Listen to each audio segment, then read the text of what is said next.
ये कहानी है एक ऐसे गांव की जिसका नाम था रतनपुर। रतनपुर अपनी हरियाली और ताज़ी हवा के लिए मशहूर था। यहाँ के लोग सादा जीवन जीते थे और मिलजुल कर रहते थे। गांव के बीचों बीच एक पुरानी नदी बहती थी, जिसके किनारे गांव के बुजुर्ग अक्सर बैठकर बातें किया करते थे। लेकिन इसी गांव के बाजार में दो भाइयों की किस्मत और स्वभाव की कहानी बिल्कुल अलग अलग लिखी जा रही थी। एक तरफ था बड़ा भाई भीम, जिसके पास दौलत तो थी पर दिल बड़ा नहीं था, और दूसरी तरफ था छोटा भाई हरिया, जिसके पास सिवाय ईमानदारी और हुनर के कुछ नहीं था। भीम का ढाबा पूरे इलाके में मशहूर था। लोग दूर दूर से यहाँ का स्पेशल मुर्ग मसाला खाने आते थे। भीम को लगता था कि लोग उसके नाम और ढाबे की सजावट की वजह से आते हैं, लेकिन सच्चाई ये थी कि उस स्वाद का असली जादूगर किचन में छिपा उसका छोटा भाई हरिया था। दिन भर लाखों का धंधा करवाने वाले हरिया को रात में नसीब होती थी बस सूखी रोटी। भीम उसे ना तो पगार देता था और ना ही सम्मान।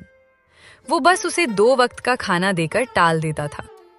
जी, आप कब तक यूं खामोश रहेंगे?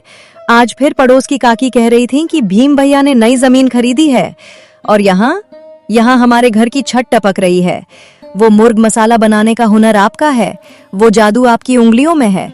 फिर सारी वाहवाही और पैसा भीम भैया क्यों ले जाते हैं? कमली, मैं जानता हूँ, मेरा मन भी करता है कि चिल्ला कर कह दूं कि वो स्वाद मेरा है, लेकिन पिताजी मरते वक्त मेरा हाथ भैया के हाथ में दे गए थे। उन्होंने कहा था कि परिवार टूटना नहीं चाहिए। मैं अगर अलग हुआ तो गांव वाले कहेंगे कि छोटे भाई ने बगावत कर दी। मैं नमक तो खा सकता हूं, पर नमक हराम नहीं कहला सकता। इसे वफादारी नहीं, बेवकूफी कहते हैं जी। जो भाई आपको भाई नहीं गुलाम समझता हो, उसके लिए अपना भविष्य जलाना कहाँ की समझदारी है। अगर कल को आपको कुछ हो गया तो वो भीम भैया मुझे 1 वक्त का खाना भी नहीं देगा। हुनर है आपके पास तो उसे अपनी ढाल बनाइए, बेड़िया नहीं। हरिया चुप हो जाता है, क्योंकि उसे पता है कमली सही कह रही है। शायद तुम सही हो कमली। शायद अब वक्त आ गया है कि मैं अपनी परछाई से बाहर निकलूं। अगले दिन दोपहर में भीम ने गुस्से में एक हांडी मुर्ग मसाला फेंकने का हुक्म दिया, क्योंकि उसमें नमक थोड़ा तेज हो गया था। हरिया को अन्न का अपमान बर्दाश्त नहीं हुआ। उसने वो खाना टिफिन में भरा और गांव के बाहर रहने वाले एक बूढ़े साधु बाबा के पास ले गया, जिन्हें वो अक्सर खाना खिलाता था। बाबा, आज खाना थोड़ा ज्यादा तीखा नहीं है, बस भैया का गुस्सा तीखा था। उन्होंने कहा कि इसमें नमक ज्यादा है और ग्राहकों को पसंद नहीं आएगा। आप मजाक कर रहे हैं बाबा, मैं तो बस एक मामूली रसोइया हूँ।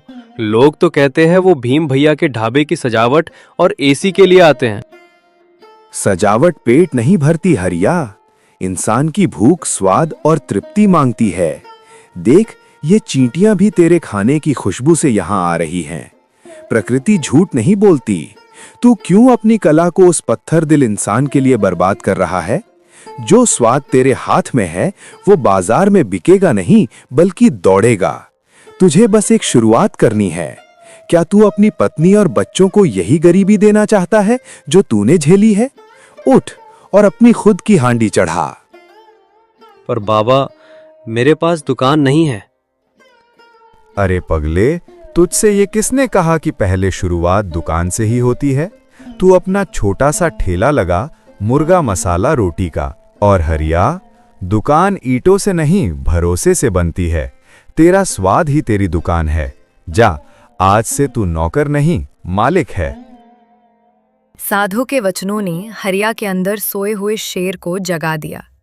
वो सीधा घर गया, कमली की वो पायल उठाई जो उसकी माँ की आखिरी निशानी थी, और बाजार में लाला की दुकान पर पहुंच गया। अरे हरिया, ये तो तेरी घरवाली की पायल है ना? और ये क्या, तू इतने महंगे खड़े मसाले, शाही जीरा और कश्मीरी मिर्च मांग रहा है? कहीं चोरी चपाटी करके भागने का इरादा तो नहीं है? या भीम सेठ ने तुझे घर से निकाल दिया? काका, किसी के बुरे वक्त का मजाक नहीं उड़ाते। चोरी नहीं कर रहा, अपनी किस्मत आजमाने जा रहा हूं। ये पायल मेरी माँ की निशानी है, इसे गिरवी रख लो। जब मेरा वक्त बदलेगा तो सूद समेत छुड़ा लूंगा। अभी मुझे सबसे बेहतरीन क्वालिटी का चावल और असली घी चाहिए। पर तू करेगा क्या इतने सामान का? भीम सेठ को पता चला कि तू अलग से कुछ पका रहा है तो वो तुझे गांव में रहने नहीं देगा। काका, अब डर का समय गया। अब तक मैं दूसरों के लिए पकाता था, अब अपने लिए पकाऊंगा। आप बस सामान दीजिए और याद रखना, अगर मेरा मुर्ग मसाला चल पड़ा तो सबसे पहला ऑर्डर आपकी दुकान से ही मसालों का होगा। तेरी आंखों में एक अलग ही चमक है आज। ले जा सामान, पर संभल कर रहना। तेरा भाई बहुत पहुंच वाला आदमी है। हरिया ने फैसला किया कि वो कहीं दूर नहीं जाएगा। वो उसी गांव में उन्हीं लोगों के बीच अपनी पहचान बनाएगा जिन्होंने उसे हमेशा एक नौकर समझा। उसने गांव के पुराने नीम के पेड़ के नीचे अपना छोटा सा ठेला लगाया। जी, आपको यकीन है कि हम यहाँ दुकान लगाएं? ये जगह भीम भैया के ढाबे से ज्यादा दूर नहीं है। अगर उन्होंने देख लिया तो क्या होगा? वो तो हंगामा कर देंगे। हंगामा तो होगा कमली, आज नहीं तो कल। लेकिन मैं कब तक चुपता फिरूंगा? अगर मेरा हुनर सच्चा है तो मुझे किसी कोने में छुपने की जरूरत नहीं। और डरता वो है जो चोरी करता है। मैं तो मेहनत कर रहा हूं। तू बस रोटियां बेलने की तैयारी कर। आज इस गांव को पता चलेगा कि असली रतनपुर मुर्ग मसाला बनाता कौन है। पर गांव वाले आएंगे? वो तो भीम भैया के पक्के ग्राहक हैं। स्वाद की कोई वफादारी नहीं होती पगली। जहां जीभ को सुकून मिलता है, इंसान वहीं झुक जाता है। देख लेना, आज ये धुआं जब उठेगा तो लोगों के कदम खुद ब खुद यहां मुड़ जाएंगे। जैसे ही हरिया ने हांडी का ढक्कन खोला, मसालों की वो परिचित खुशबू हवा में तैरने लगी। ये वही खुशबू थी जो कभी भीम के ढाबे से आती थी, लेकिन आज इसमें कुछ और बात थी। आजादी की महक। अरे, ये महक, ये तो जानी पहचानी लग रही है, पर ये आ कहां से रही है? अरे देखो, वो हरिया है क्या नीम के नीचे? अरे काका, हरिया तो भीम सेठ का नौकर है। वो यहाँ क्या बेचेगा? जरूर कोई सस्ती चीज होगी। चलो आगे बढ़ते हैं। नहीं बेटा, तजुर्बा कहता है कि हीरा कहीं भी हो, चमकता जरूर है। चलो देख के आते हैं। वे ठेले के पास आते हैं। आइए काका, बैठिए। आज मैंने अपने हाथों से स्पेशल भुना मुर्ग और तंदूरी रोटी बनाई है। दाम की चिंता मत कीजिए, बस खाकर बताइए कैसा है।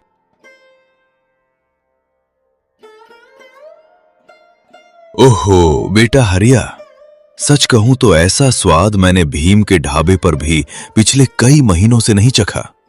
ऐसा लग रहा है जैसे साक्षात अन्नपूर्णा का आशीर्वाद है। अरे ओ छोकरों, यहां आओ।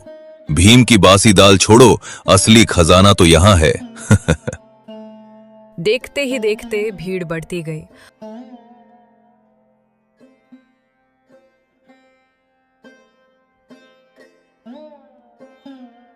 और गांव में खबर आग की तरह फैल गई कि नीम के नीचे वाला मुर्ग मसाला तंदूरी रोटी कमाल का है। मालिक, मालिक, अनर्थ हो गया, गजब हो गया। क्या हुआ? क्यों चिल्ला रहा है? पुलिस आ गई क्या? पुलिस नहीं मालिक, आपका भाई हरिया। उसने बाजार के बीचों बीच नीम के पेड़ के नीचे अपना ठेला लगा लिया है।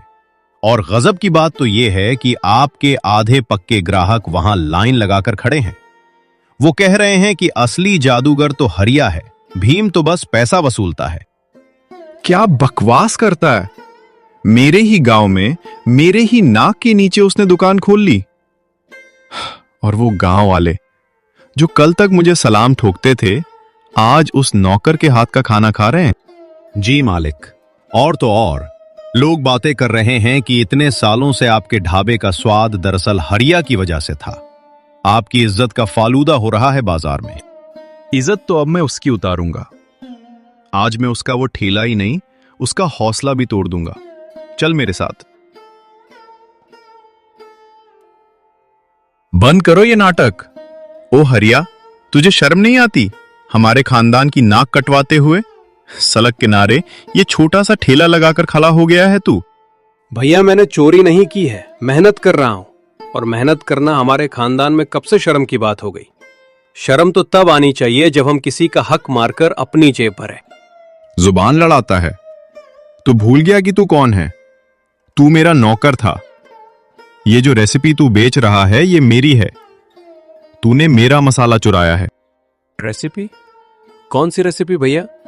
वो जो मैंने पिछले 15 साल उस काल कोठरी जैसी रसोई में पसीने से बनाई थी। आप तो एसी में बैठकर सिर्फ नोट गिनते थे। आपको तो ये भी नहीं पता होगा कि मुर्ग मसाले में धनिया पहले डलता है या जीरा। गांव वालों, आप सब गवाह हैं। अगर आपको लगता है कि मैं चोर हूं तो मैं अभी ये दुकान बंद कर दूंगा, लेकिन अगर आपको स्वाद में सच्चाई लगती है तो फैसला आप कीजिए। ए रामू काका, तुम भी? तुम तो मेरे पुराने ग्राहक हो। इस सड़क छाप का खाना खाओगे? भीम सेठ, जुबान संभालो। हम ग्राहक हैं, गुलाम नहीं। और सच तो ये है कि इतने सालों से हम तुम्हारे नाम पर हरिया के हाथ का ही खाना खा रहे थे। आज जब वो खुद बेच रहा है तो तुम्हें जलन क्यों हो रही है? स्वाद को रोका नहीं जा सकता। भीम ने देखा कि गांव का कोई भी आदमी उसके डर से हिल नहीं रहा। सब हरिया के साथ खड़े थे। वो तिलमिलाकर वहां से चला गया, लेकिन जाते जाते धमकी दे गया। भीम को अब भी उम्मीद थी कि गांव के बड़े लोग उसकी पुरानी दुकान को नहीं छोड़ेंगे। तभी सरपंच जी की बड़ी गाड़ी बाजार में रुकी और उनका मुनीम नीचे उतरा। आओ आओ मुनीम जी, मुझे पता था आज हवेली की दावत का ऑर्डर मेरे पास ही आएगा। मैंने पहले ही तैयारी कर ली है। माफ करना भीम सेठ, लेकिन आज हवेली में शहर से मेहमान आए हैं और छोटे मालिक ने साफ कहा है कि खाना वहीं से आएगा जहां स्वाद है, यानी नीम वाले हरिया के यहां से। मुनीम हरिया के ठेले पर आ जाता है। भाई, आप चिंता ना करें, आधे घंटे में गर्मा गर्म मुर्ग मसाला और रोटियां हवेली पहुंच जाएंगी। ये मेरे लिए सम्मान की बात है। हरिया, अब से हवेली का रोज का खाना यहीं से जाएगा। जो स्वाद और इज्जत यहां मिलती है वो उस बड़े ढाबे में अब नहीं बची। मुनीम की ये बात भीम के लिए किसी तमाचे से कम नहीं थी। उसके सबसे पुराने और बड़े ग्राहक ने भी उसे नकार दिया था। उस शाम भीम ने अपनी दुकान का शटर गिरा दिया, क्योंकि अब लड़ने के लिए कुछ बचा ही नहीं था। वक्त का पहिया घूमा और सब कुछ बदल गया। नीम के नीचे वाला वो छोटा ठेला अब एक पक्की दुकान बन चुका था। हरिया के हाथ के स्वाद ने उसे गांव का सबसे अमीर हलवाई बना दिया था। वहीं दूसरी तरफ भीम का आलीशान ढाबा कर्ज और बदनामी के बोझ तले नीलाम हो चुका था। घमंड का वो महल जो रिश्तों की नींव खोदकर बनाया गया था, अब खंडहर बन चुका था। अरे वो तो भैया। हरिया गल्ला खुला छोड़कर नंगे पैर दुकान से बाहर दौड़ता है। भैया, आप यहाँ इस हालत में? और आप अंदर क्यों नहीं आए? बाहर क्यों खड़े हैं? नहीं हरिया, मुझे मत छू। मैं अपवित्र हूं। मेरे कर्म काले हैं। मैंने तुझे सड़क पर ला दिया था। आज भगवान ने मुझे उसी सड़क का भिखारी बना दिया है। मेरे पास न घर बचा है न दुकान। लोग मुझे ताने मारते हैं। मैं तो बस तेरी कामयाबी देखने आया था। अब जा रहा हूं। मेरी परछाई भी तेरी दुकान पर नहीं पड़नी चाहिए। कैसी बातें कर रहे हैं भैया? आप भिखारी नहीं, मेरे बड़े भाई हैं। पिताजी के जाने के बाद आप ही तो थे। माना कि रास्ता भटक गए थे, पर इसका मतलब ये तो नहीं कि रिश्ता ही खत्म हो गया। ये दुकान, ये शोहरत, ये सब मिट्टी है अगर मेरा अपना भाई ही बाहर खड़ा रहे। तू अब भी मुझे भाई मानता है?